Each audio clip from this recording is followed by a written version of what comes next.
Kenaikan BBM itu disebabkan dari gangguan dari distributor, terus kenaikan bisa BBM itu bisa non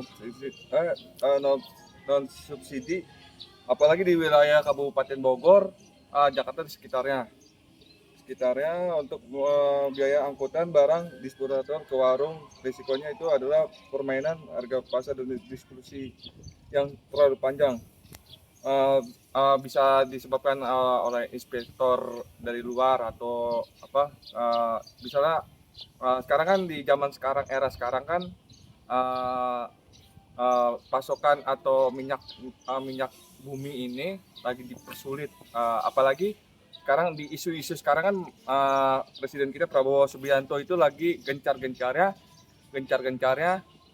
masuk ke apa, ke investor minyak bumi itu.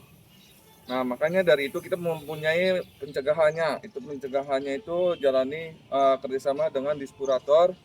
Tangan pertama sebagai keagen grosir skala besar di wilayah Cibinong dan sekitarnya. Selalu pergerakan dan komoditas terkini melalui kanal resmi agar Anda dapat menyesuaikan harga jual tanpa kehalangan pelanggan. Nah, dimaksud dari sininya itu kita bisa dari harga Pertamina itu bisa kita jual ke agen-agen distributor begitu. Terus yang keduanya itu uh, bisa menerapkan eco-diving, menghindari akselerasi mendadak, menjaga kecepatan konsisten, mengoptimalkan konsumsi bahan bakar. Nah, merawat kendaraan berkala, bisa melalui servis rutin, membersihkan filter udara. Itu masuknya ke perawatan motor ya, agar ini lah. Terus bisa bisa mengurangi beban muatan, mengosongkan bagasi barang-barang yang tidak diperlukan untuk meringankan bobot kendaraan, mengatur keuangan, meninjau ulang pos pengeluaran bulanan, dan memangkas anggaran konsumtif yang terkurang penting. Kayak apa ya, anggaran yang enggak dijangkau lah. Tuh, sekian, terima kasih. Oke, dilanjut dari apa penjelasan materi yang tadi.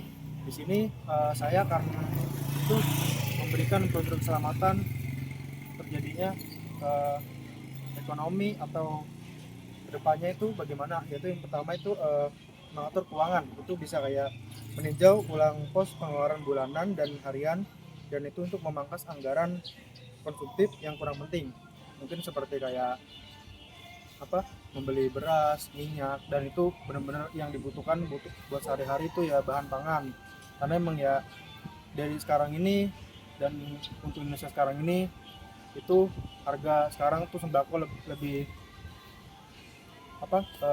harganya lebih naik dari tahun-tahun sebelumnya, karena bisa dibilang dari pemerintah juga dan juga zaman sekarang ini. Maka dari situ kita harus bisa menghemat dan menggunakan bahan pangan secukupnya. Jika tidak bisa atau tidak mampu untuk membeli bahan pangan, kita bisa menggunakan seperti singkong, ubi, dan lain sebagainya. Maka dari itu kita harus bisa menggunakan bagaimana caranya menghemat bahan pangan untuk kebutuhan kita sehari-hari dan berumah tangga. Dan jika bisa itu lebih menghemat pengeluaran bulanan seperti yang tidak penting itu tidak harus dibeli. Mungkin bisa dibilang dalam artian kita harus membutuhkan banyak juga uang untuk di terjadinya di bulan berikutnya atau tahun untuk kedepannya. Maka dari situ ya kita harus bisa susun prosedur keselamatannya itu dari cara menghemat, menggunakannya, dan bisa harus mengatur keuangan kita atau ekonomi kita yang mungkin tidak terbatas atau terbatas lah seperti itu ya. Maka di situ kita harus berpikir cara untuk bagaimana menghidupi dan atau cara kita bisa hidup sampai untuk kedepannya.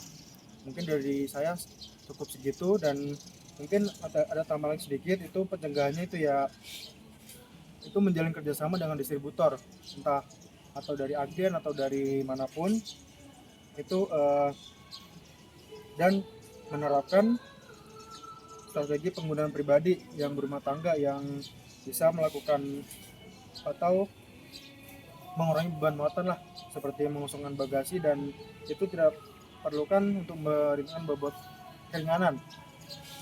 Oke, dari situ kita harus pantau selalu pergerakan harga komoditas terkini melalui kanal resmi dan menyesuaikan harga jual tanpa kehilangan pelanggan. Dari situ kita belajar bagaimana cara menggunakannya, menghemat, dan lain sebagainya. Oke, cukup dari saya. Kurang lebih mohon maaf. Assalamualaikum warahmatullahi wabarakatuh.